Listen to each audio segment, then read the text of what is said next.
রহমাতুল্লাহ নবীর একজন আশেক, উনি গেলেন মদিনায়। 8 দিন থাকতে হয়, 40 ওয়াক্ত নামাজ পড়ন লাগে। উনি 8 দিন থেকে ইমাম মালিক রহমাতুল্লাহ আলাইহির বাড়ি হইল মদিনায়। ওনার বলেন, ভাই এবার আমি ইরাক চলে যাই।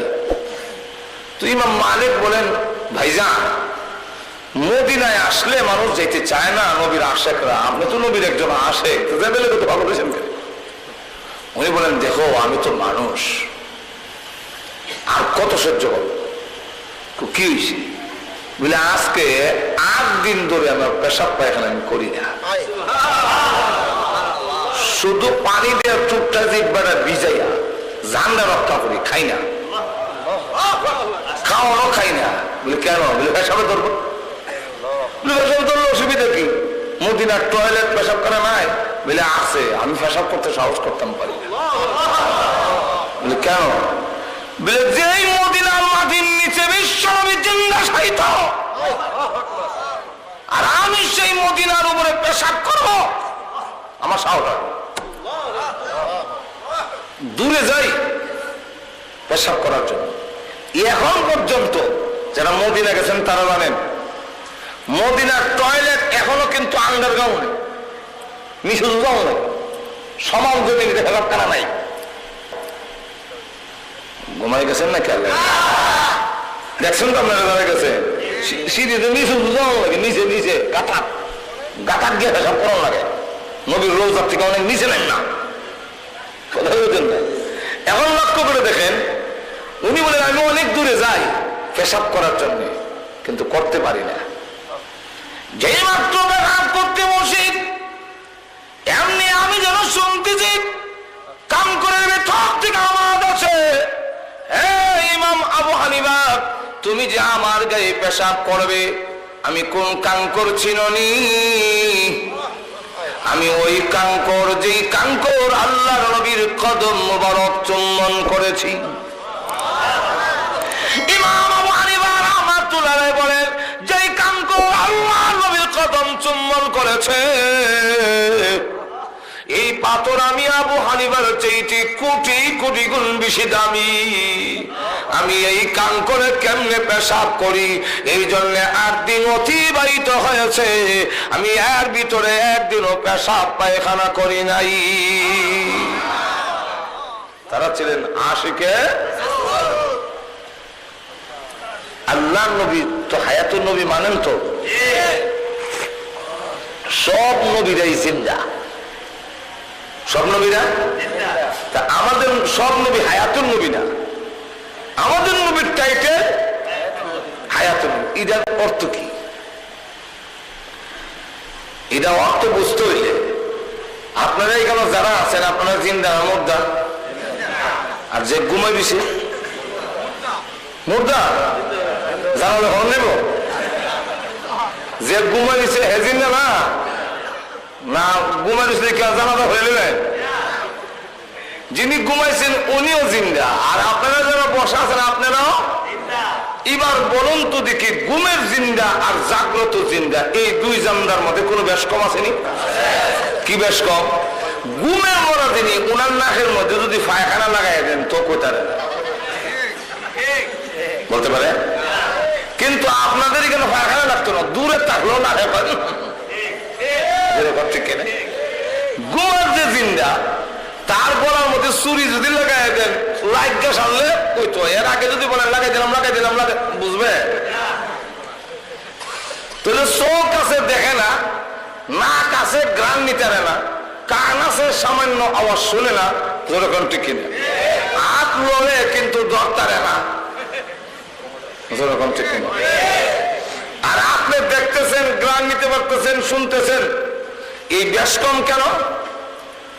বেশ কম হওয়ার কারণ হল সূরা জুমরের মধ্যে আল্লাহ বলেন, তোমরা যখন ঘুমাও তখন তোমাদের রূহ দেহে থাকে না, আমার কাছে চলে আসে।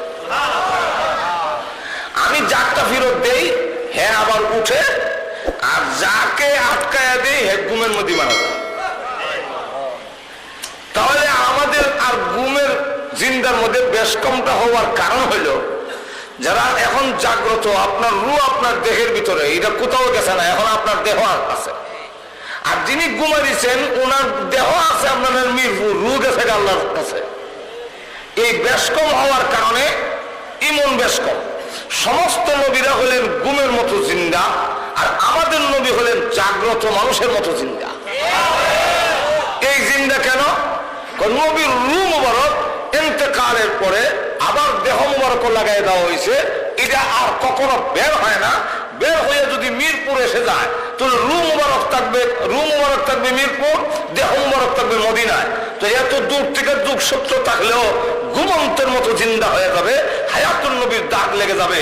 এই কারণে হায়াতুল নবী যারা বিশ্বাস করে, যারা নবীর রূহ মুবারক সারা দুনিয়াতে আনায় না, তামাম দুনিয়াতে আনে না, নবীর রূহ মুবারক দেহ মুবারক একবারে হিট করে দেওয়া, 24 ঘন্টার ভিতরে একটা সেকেন্ডের জন্য নবীজির দেহ মুবারক থেকে রূহ মুবারক আলাদা হয় না।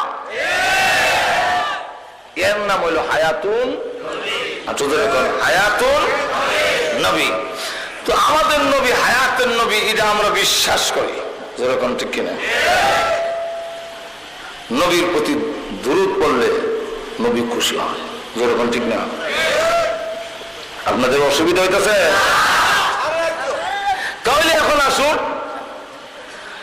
আমি যে কথাটা বলতে চাইছিলাম যে আল্লাহ যুগে যুগে যত নবী পাঠিয়েছেন, এর মধ্যে আমাদের নবী হলেন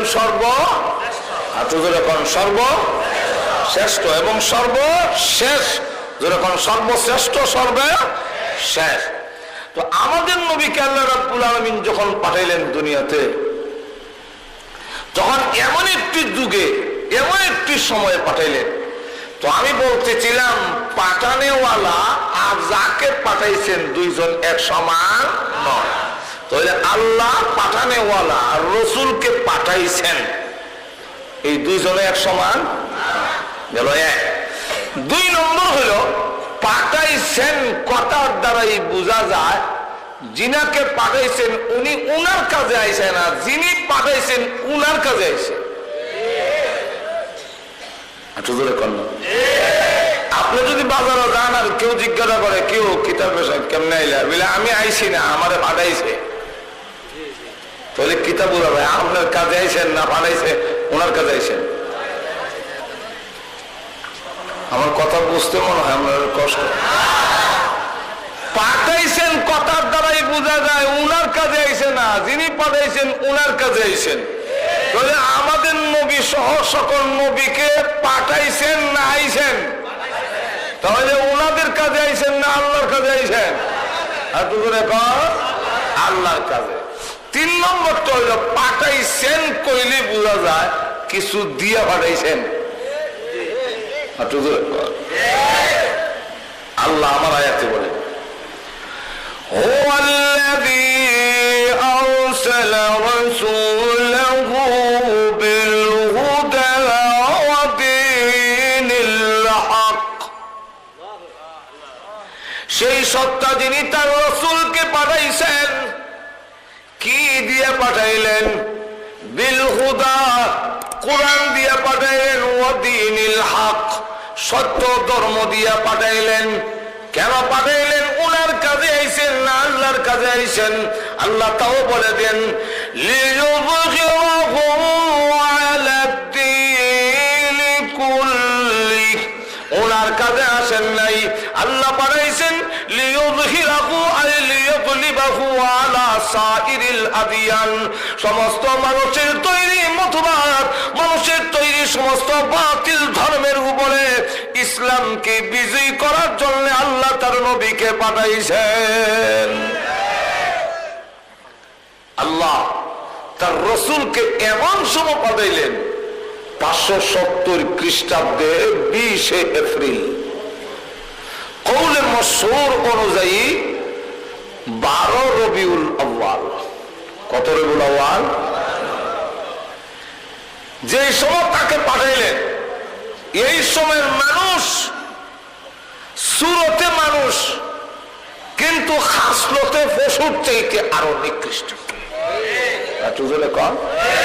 এই যুগটার নাম ছিল বর্বর আইয়ামে জাহিলিয়াতের যুগ, যেরকম ঠিক না?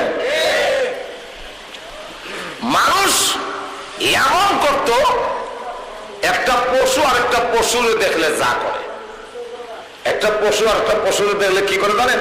একটা গরু আর একটা গরুরে, একটা দেখা আর একটা দেখা বুঝেন তো আপনারা? সার বুঝেন তো? এক সার আর এক সারে দেখলে কি করে জানেন? শিং দিয়ে মারি ওড়ায় আর ফাও দিয়ে গাতা পড়ে, দেখছেন? এরপর একটা আওয়াজ দেয়, কি কইছে? এটা বলছে কথা, শিং দিয়ে মাটি উড়াইয়া দেখাইছে এইভাবে তোমারে হারাইয়া মারো, আর গাতা করে দেখাইছে মাইরা তোমারে এই গাতা কবর দিন, আর অত দিয়া হইল বেড়া হইলে আগ।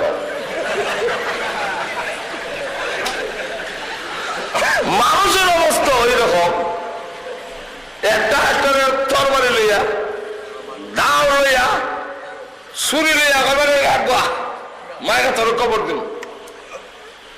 বাবা হইয়া তার নিজের মেয়েকে জিন্দা কবর দিয়ে ফেলত, সন্তান ছেলেগুলোকে দ্বিখণ্ডিত করত অস্ত্রের আঘাতে, তরবারি দিয়ে কূপ দিয়ে 2 টুকরা করে নিত। নারীগুলোর ইজ্জত নষ্ট করে গুড়ার লেজের সঙ্গে বেঁধে দিয়ে গুড়া দৌড়ে তাকে মারা হইত। মানুষ আল্লাহর গুলামে ছেড়ে দিয়ে বিভিন্ন মূর্তি আর পাথরের পূজায় লিপ্ত হয়েছে, এমনকি লিঙ্গের পূজায় পর্যন্ত গিয়ে লিপ্ত হয়েছিল। এই অবস্থা কেন হয়েছিল? এর হওয়ার একটা কারণ ছিল যে ইসমাইল আলাইহিস সালাম থেকে নিয়ে আমাদের নবী পর্যন্ত মাঝখানে লম্বা একটা ফাঁক, গ্যাপ, এর মাঝখানে কোন নবী রাসূল আসে নাই মক্কায়। যদিও ঈসা আলাইহিস সালাম আমাদের নবীর আগের নবী, কিন্তু উনি এসেছিলেন ফিলিস্তিনে। মক্কা নগরীতে আমাদের আগের নবী হইলেন ইসমাইল আলাইহিস সালাম। মক্কাতে এর মাঝখানে আমাদের নবী আর ইসমাইল নবীর মাঝখানে আর কোন নবী আসেন নাই। এর মাঝখানে মানুষকে জাহান্নামের কথা বলা হয়নি, মানুষকে কবরের আযাবের কথা বলা হয়নি, কিয়ামতের মাঠে আল্লাহর সামনে দাঁড়িয়ে জবাবদিহি করতে হবে এই কথা বলা হয়নি। ফলে মানুষ কামেল হয়ে গেছে। আর তো জোরে কর না, কোথাও নেই আয়াত, আর তো জোরে কর। আল্লাহ বলেন, লিতুযিরা কওমান মা উযিরা আবাউহুম ফাহুম গাফিলুন।